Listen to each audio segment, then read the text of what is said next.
Straight drive में हर बार कभी कोई पॉलिटिकल पर्सनैलिटी होती है, कभी कोई ब्यूरोक्रेटिक पर्सनैलिटी होती है, मगर पिछले मंगलवार 22 अप्रैल 2025 को पहलगाम के बैसरन वादी में जो हुआ, उसके बाद बहुत ज़रूरी है कि एक आवाज़ वहाँ से आए जिसके विरोध में ये सब कुछ हुआ। आप सबको तो पता ही है कि जिस तरह चश्मदीदों ने, आई विटनेसेस ने बताया कि आतंकी वादी में पहुंचे, लोगों को अलग अलग किया और फिर एक खास समुदाय का होने की खातिर गोली से उड़ा दिया। और वो समुदाय था सनातन धर्म। पूछा कि आप हिंदू हैं, और बेसिकली धर्म तो सनातन ही है। तो इसीलिए सनातन धर्म क्या सोचता है इसके ऊपर, किस तरह का एक्शन होना चाहिए, क्या अंजाम होना चाहिए उन आतंकियों का और पाकिस्तान का। और जम्मू कश्मीर के सनातन धर्म सभा के अध्यक्ष और आरएसएस के वरिष्ठ नेता श्री परशोत्तम दधीची जी आज मेरे साथ हैं। स्ट्रेट ड्राइव में सीधे सवाल करेंगे और ये हमेशा से जवाब भी सीधे देते हैं। नमस्कार जी। शोक तो है ही है, गुस्सा कितना है पहलगाम के बाद? ऐसा है दीपक जी कि गुस्से की भी एक सीमा होती है। ये जो सब हुआ है पहलगाम में, ये कोई ऐसा नहीं कि जिसको मन स्वीकार कर रहा है। मुझे भी शायद लंबा समय हो गया सब इन घटनाओं को देखते हुए, लेकिन ये 2 दिन तो मुझे भी समझ नहीं आई कि ये क्यों हुआ ऐसा। तो उस गुस्से को अब एक सभ्य समाज के अंदर प्रकट कैसे करना है, ये अलग बात है। गुस्सा तो है, उस गुस्से की सीमा का निर्धारण करना भी मुश्किल है, लेकिन ये कह सकते हैं कि समाज के अंदर कहीं ना कहीं जो बातचीत होती है तो एक बहुत कटु अनुभव सबके अंदर आया है, जो पहले शायद पिछले 10, 20, 15 सालों में नहीं आया। ऐसा है। पिछले 5-6 सालों से जब धारा 370 हटी कश्मीर से और J&K एक यूटी स्टेट बन गई, उसके बाद से लग रहा था कि कश्मीर बदल रहा है। कहीं ना कहीं कश्मीरी पंडित भी वापस जाने लगे हैं, जो सनातनी लोग हैं वो भी कश्मीर में बड़ा खुलकर जाने लगे हैं, देर तक श्रीनगर के लाल चौक में घूमने लगे हैं, टूलिप गार्डन के मजे लेने लगे हैं। मगर ये जो हमला हुआ, इससे तो ये लगा कि आतंकवाद ही बदल गया है। ये तो एक ज्यादा घिनौने रूप का आतंकी हमला था।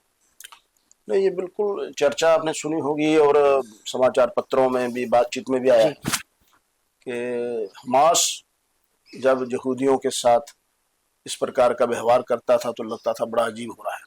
वो भी इस प्रकार पूछ करके कौन है तो उसकी हत्या करता था। और यहाँ भी जो हुआ है, ये आप ठीक कह रहे हैं कि हुआ है।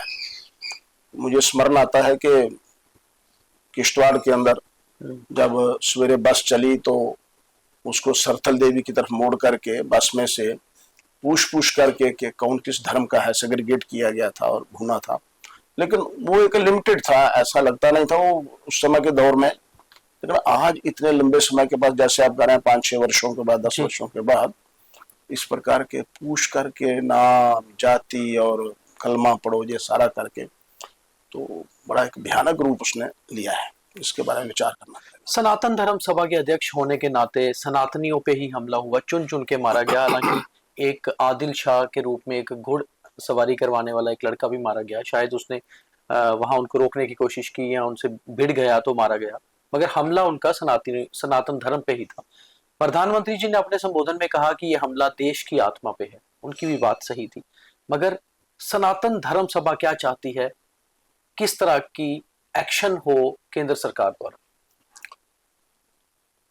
देखिए, ऐसा है कि प्रधानमंत्री ने जो कहा है ना, सब शायद आज तक ये ऐसे या इससे मिलते जुलते छोटे मोटे घटनाक्रमों पर किसी प्रधानमंत्री ने इस प्रकार नहीं कहा। उन्होंने आतंकवाद का हुआ, जाति विशेष को ले लिया, लेकिन ये सचमुच में जो उन्होंने कहा कि ये किसी व्यक्ति विशेष की हत्या नहीं है, भारत की आत्मा की हत्या हुई है। कि भारत की आत्मा क्या है? तो भारत की आत्मा है सर्वे भवन्तु सुखिनः, तो वो कहाँ रहा? भारत की आत्मा है एकम सद विप्रा बहुधा वदन्ति, वो कहाँ रहा? भारत की आत्मा है वसुदेव कुटुंबकम, वो सब मानो जो भारत, जिसकी भारत की हम व्याख्या करते हैं, भारत है क्या, वो सचमुच में उसको ही कुचल दिया है। ये अलग बात है कि पिछले कुछ वर्षों से इस देश के अंदर इस प्रकार का वातावरण बन रहा था, हिंदुत्व को कोसना, देवी शक्ति को अपमानित करना, मंदिरों के अंदर हम जूते चुराने जाते हैं लोग, इस प्रकार का चलन, और कई लोगों ने भारत सड़ा हुआ संस्कृति का, मतलब ये एक विडंबना है कि भारत की आत्मा, और मैं इस बारे में आपसे बड़ी स्पष्ट बात कहूंगा कि जिस प्रकार के हिजड़ा नारी जैसी सुंदरता प्राप्त करने के लिए इतना मेकअप करता है अपने शरीर को, वो जाने अनजाने में अपने शरीर के साथ अन्याय कर रहा है।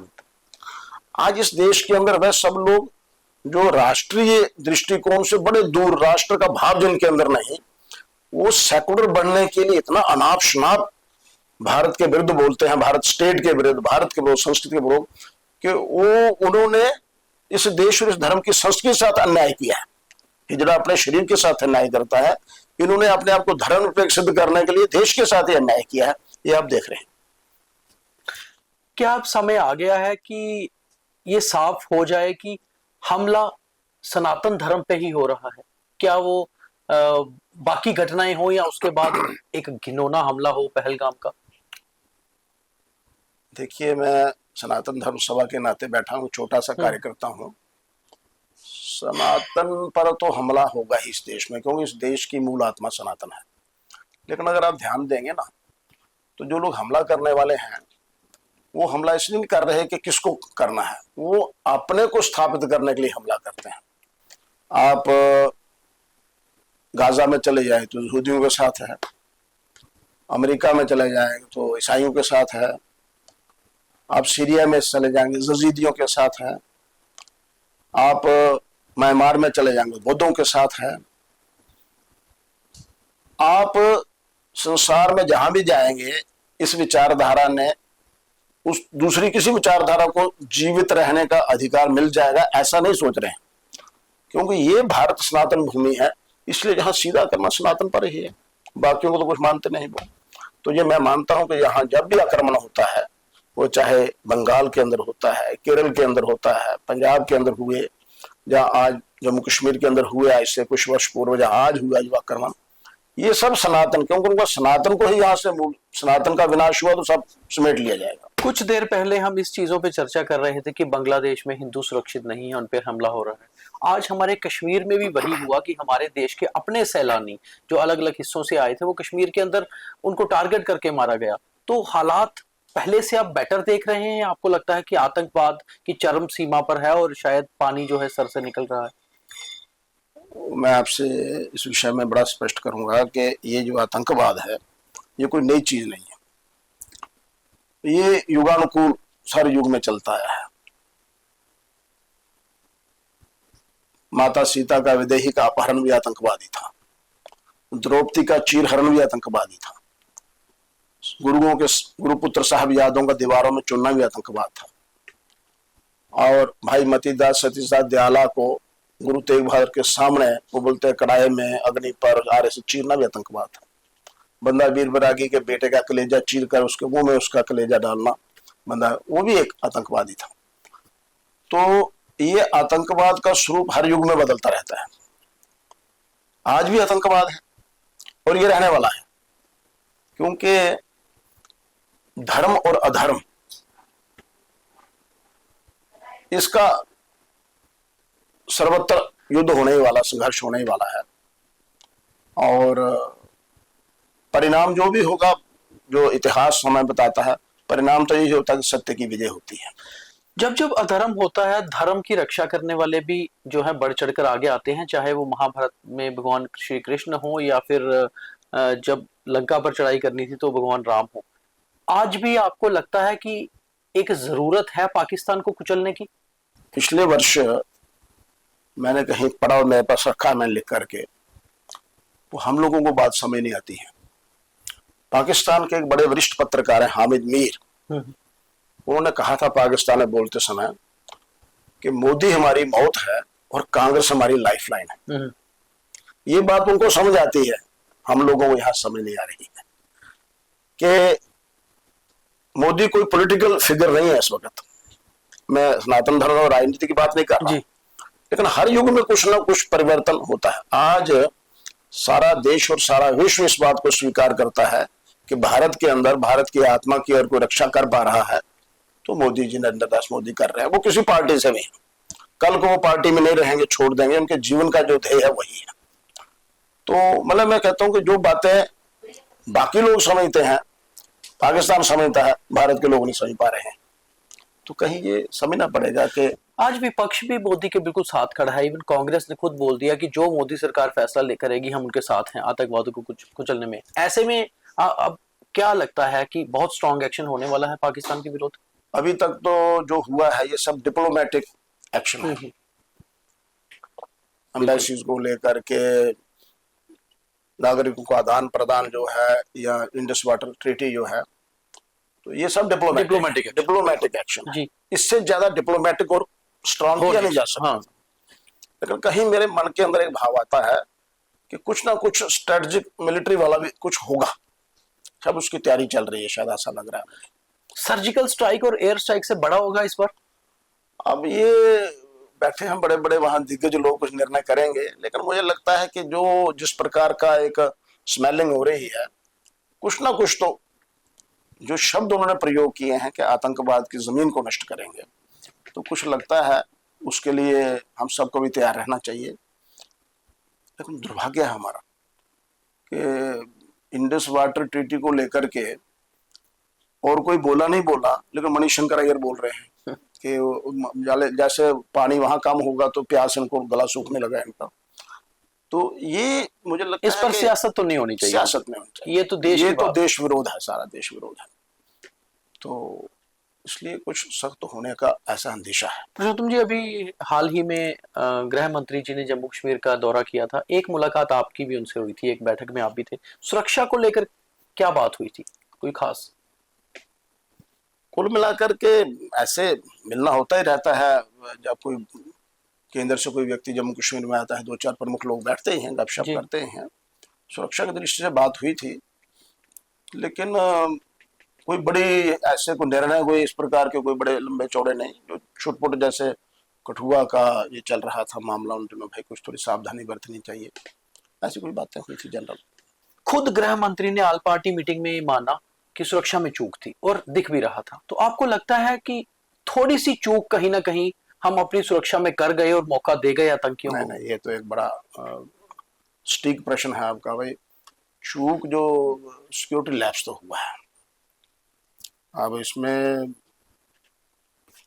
दोषी कौन है, लेकिन पहलगाम में हर प्रकार की एडमिनिस्ट्रेशन है, पुलिस एडमिनिस्ट्रेशन है, दूसरी एडमिनिस्ट्रेशन है, सब है, एजेंसीज हैं वैली में बहुत सारी, और 1 घंटे भर का वो रास्ता है, और फ्रीक्वेंटली वहां टूरिस्ट जा रहा है।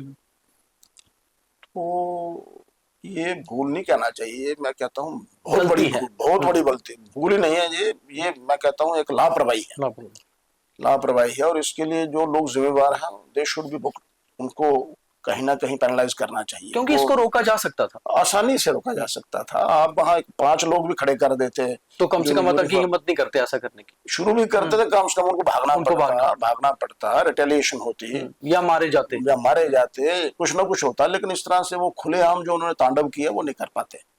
तो मुझे समझ नहीं आ रही है, अभी मैं कई बार आपने प्रश्न बड़ा अच्छा किया कि किस प्रकार ये इतनी लापरवाही उधर से अमरनाथ यात्रा आ रही थी। ये अगर होम मिनिस्टर ने ये स्वीकार किया है कि कहीं चूक हुई, तो वाकई चूक हुई है, लेकिन चूक हुई है तो वहाँ जो स्थानीय सिस्टम है उसको कहीं ना कहीं ही should be taken to task. एक तरफ वो कश्मीरी हैं जो 2 आतंकी कह रहे हैं कि इन पाकिस्तानी आतंकियों के साथ थे उस हमले में, एक तरफ वो कश्मीरी हैं जैसे आदिल शाह जिसने घोड़े वाला, या फिर कुछ और लोग जिन्होंने जान भी बचाई। आपको लगता है कि अब कश्मीर में भी डिवीजन हो गया है, बहुत कम लोग हैं आतंकवाद के साथ और बहुत सारे लोग अब देश के साथ खड़े हैं? देखिए, जो खड़े हैं और खड़े होने चाहिए ये तो सबकी इच्छा है, लेकिन एक प्रश्न फिर मैं कहा, दो रात मैं भी सोचता रहा कि वहाँ घोड़े वाले थे, कुछ टूरिस्ट ऑपरेटर भी वहाँ गए होते हैं, कुछ लोगों ने वहाँ छोटे छोटे स्टॉल लगाए, वो भी लोकल ही है, सब लोकल हैं। अगर उनकी गुड विशेस होती है या कहीं सेंस उन पर प्रिवेल करती, जहाँ वो सचमुच में चाहते, तो 1 घंटे का रास्ता कुछ नहीं होता है। कहते हैं जी वहां सिग्नल नहीं था, वो दौड़कर थोड़ा नीचे आ जाते हैं, आधा 15 मिनट आधे घंटे में दौड़कर आदमी आ जाता। मैं कहता हूँ अगर दौड़ने लगे तो 3 किलोमीटर आदमी 20 मिनट में दौड़ जाता है। तो वो दौड़ सकते हैं नीचे, अगर बता सकते हैं एडमिनिस्ट्रेशन को भाई भेजो, वहां 2-3 घंटे तक वो गया ही नहीं है।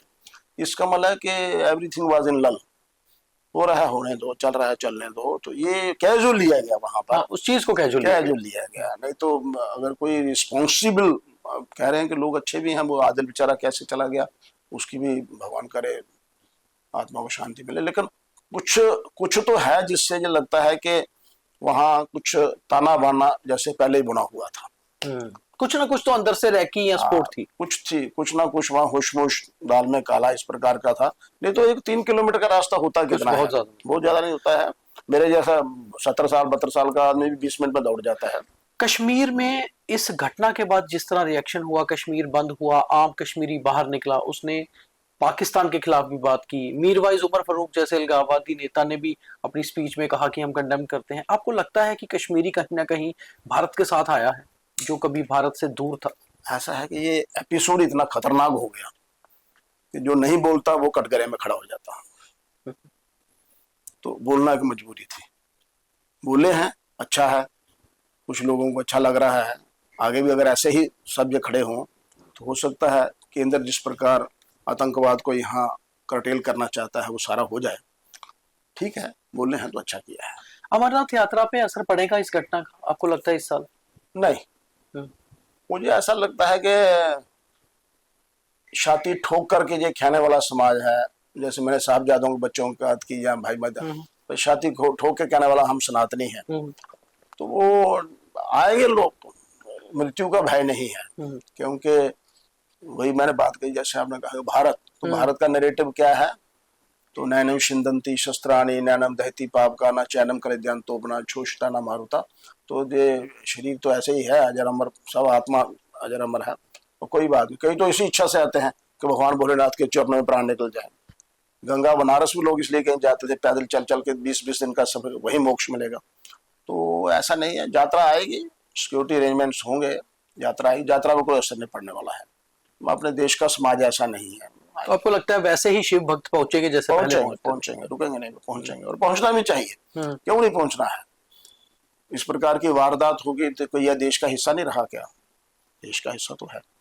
आएंगे, मुझे लगता है, विश्वास है मुझे, आएंगे। और कश्मीर के बीच टूरिज्म पर असर पड़ेगा इसका? हाँ, वो तो हम देख रहे हैं, लोग वापस जा रहे हैं। वो जो बड़े बड़े होटलों में 50-50 हजार रुपए का कमरा लेकर रह रहे थे, वो शायद वो कम हो जाएंगे, क्योंकि कंफर्ट जोन में आने वाले लोग कम हो जाएंगे। वो जो यात्रु आपने देखा होगा, कुछ लोग तो कन्याकुमारी से पैदल चल पड़ते हैं जी। वो जो श्रद्धा निष्ठा, क्योंकि ये धर्म किसी कठोर अनुशासन का विषय नहीं है, वो संवेदना का विषय है। और भारत एक संवेदनशाली देश है, इसलिए दुनिया के किसी भी कोने से आने वाले शरणार्थी को आश्रय देता है। तो लोग आएंगे, मुझे लगता है, ऐसा मेरा विश्वास, लोग आएंगे, रुकेंगे। कश्मीर में जिस तरह से हम कहते हैं कि बैकबोन ही टूरिज्म है जम्मू कश्मीर की, तो आपको लगता है कि कहीं ना कहीं कश्मीर की बैकबोन को भी तोड़ने की कोशिश की इस हमले से? जाने अनजाने में कोशिश तो हो गई है उनसे ये, क्योंकि 25 साल बाद सैलानियों पे हमला हुआ। सैलानियों पर हमला हुआ, होते थे सैलानियों पर हमले, पर इतने बड़े लेवल का। शादबाग के बाहर बस पर हमला हुआ या अमरनाथ यात्रा के बीच में हमले हुए, छोटे छोटे होते रहते थे। लेकिन इस तरीके से टारगेट करके इतना बड़ा अंजाम, घृणा कांड करना, ये काफी लंबे समय बाद हुआ है। और कम से कम देश के बहुत सारे प्रांतों से लोग आए थे। तो मैसेज तो यही जाएगा कि टूरिज्म के नाते लोग बहुत कम आएंगे। वो अमरनाथ यात्रा में लोग जाते हैं, सीधे जाते हैं, सीधे आते हैं। वो भी आएंगे तो आगे पीछे घूमने से परहेज करेंगे, ऐसा मुझे लगता है। क्योंकि एक भय तो निर्माण हुआ ही है, श्रद्धा भी है, आस्था भी है, संवेदना भी है, लेकिन भय भी है। तो टूरिज्म पर तो फर्क पड़ेगा। सुंदी, एक कोशिश आपको लगता है जो चुन चुन के सनातन धर्म के लोगों को मारा गया, कहीं एक कोशिश पीछे बैठे हुए पाकिस्तान में जो लोग बैठ के प्लान किया जिन्होंने हमला, कहीं ये तो नहीं थी कि चुन के मारेंगे, उसके बाद भारत में क्लैश होगा हिंदू मुस्लिम का और ज्यादा दिक्कत आएगी? उन्होंने क्या सोचा होगा पता नहीं, लेकिन क्लैश आज तक नहीं हुआ। ना सतयुग में हुआ, ना त्रेता में, ना द्वापर में, ना आज। क्लैश नहीं हुआ। संघर्ष करना और कष्ट उठाना, ये सनातन का स्वभाव है। इसलिए क्लैश होगा, इस बात से क्लैश कोई नहीं होगा। हाँ, अगर कोई इसके बाद आक्रमण ही करता किसी के ऊपर आकर तो वो तो रिटेलिएट करेंगे ही, लेकिन क्लैश नहीं करेंगे। अपने यहाँ ऐसा भाव है ही नहीं क्लैश करने वाला, क्लैश होगा भी नहीं। उनका मंसूबा, वो अपने तरफ से कुछ लोग जो राष्ट्र विरोधी तत्व कुछ होंगे वो करने का प्रयास करेंगे, लेकिन देश के अंदर क्लैश करने की भावना नहीं है उस प्रकार का नहीं। एक आखिरी सवाल है कि इतने बड़े हमले के बाद, सनातन पर हमले के बाद, सनातन धर्म सभा क्या चाहती? अब ये एक ऐसा विषय है कि हम तो यही चाहते हैं कि सनातन समाज सुदृढ़ हो, मजबूत हो और सूझबूझ के साथ कहीं भी आना जाना करे, और सनातन जीवन मूल्यों का संरक्षण हो, प्रचार प्रसार हो। और देश विदेश के अंदर ये चल ही रहा है। आज विदेशों में कई मुल्क ऐसे हैं जहाँ पर सनातन धर्म जीवन पद्धति को स्वीकार करके लोग चल रहे हैं, नया नया उन्होंने जीवन अपना लिया है जी सारा।